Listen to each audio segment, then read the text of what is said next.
श्री स्वामी समर्थ. तर तुमचं वेलकम आहे रेसिपी आणि बरंच काही यामध्ये. तर आज बनवलेला आहे मँगो केक. तर बघा कसं झालेलं आहे.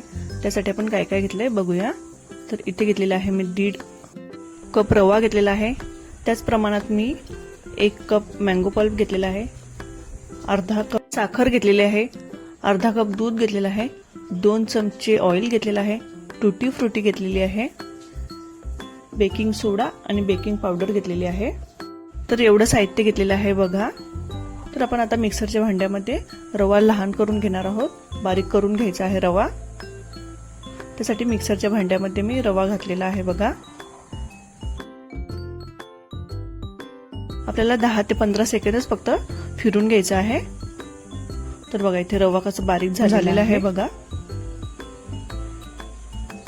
आता त्याच भांड्यामध्ये मी मँगो पल्प टाकणार आहे.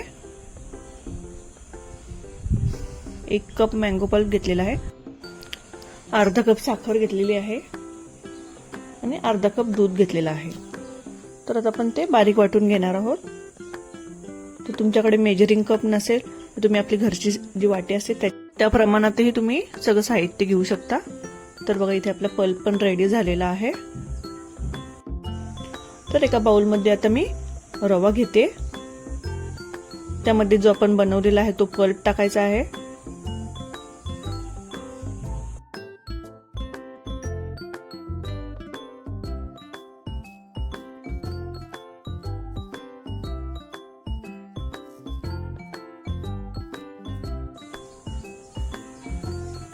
तर आता इथे पूर्ण आपला मिक्स करून झालेला आहे बघा.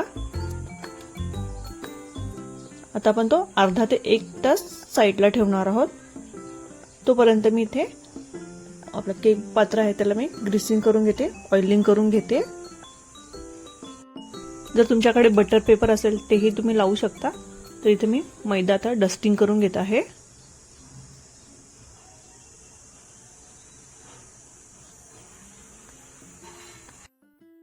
सगळीकडे मैदा लावून झाला पाहिजे बघा. आणि उरलेला मैदा आपण काढून टाकणार आहोत.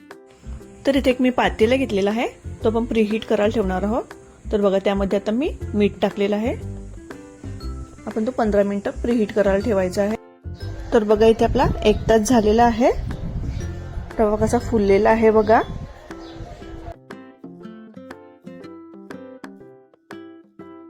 तर आता त्यामध्ये दूध टाकायचं आहे.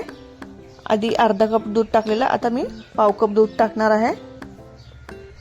आता चांगलं मिक्स करून घ्यायचं आहे बघा. तर तुम्हाला माझ्या रेसिपी आवडत असतील तर नक्कीच लाईक करा, शेअर करा आणि सबस्क्राईब पण करा. तर इथे चांगलं आपलं मिक्स झालेलं आहे.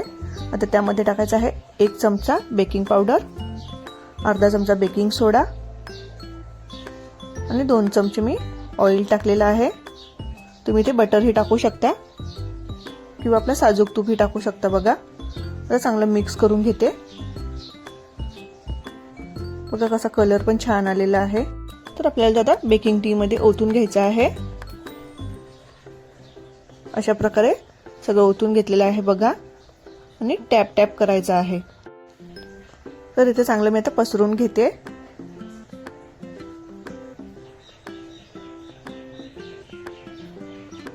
आता त्यावर आपण टुटी फ्रुटी टाकणार आहोत. हे ऑप्शनल आहे, पाहिजे तरच टाका.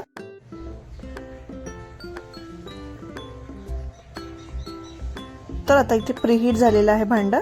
त्यामध्ये तो आपल्याला केकचा टीन ठेवायचा आहे आणि 40 ते 45 मिनिटं आपण त्याला प्रीहीट करणार आहोत. तर तुम्ही इथे कमेंट्स करून नक्कीच सांगा तुम्हाला अजून मँगोचे कोणती रेसिपी बघायला आवडेल. तर बघा आपली इथे 45 मिनिटं झालेले आहेत. तर आपण आता इथे टूथपिकनी बघणार आहोत की आपली केक झाला आहे की नाही. तर बघा इथे क्लीन टूथपिक आले म्हणजे आपला केक रेडी झालेला आहे. तर आता इथे मी गॅस बंद करते. केक आता थंड झाल्यानंतर आपण तो बाहेर काढणार आहोत. तर बघा त्याचे मी काठ आहेत ते थोडे लूज करते सुरीच्या साह्याने. तर बघा असं वरून टॅप टॅप करून घ्यायचा आहे म्हणजे तो लूज होतोय. तर बघा इथे आपला केक रेडी झालेला आहे. बघा कसं झालेला आहे. नक्कीच कमेंट्स करा. Bye bye.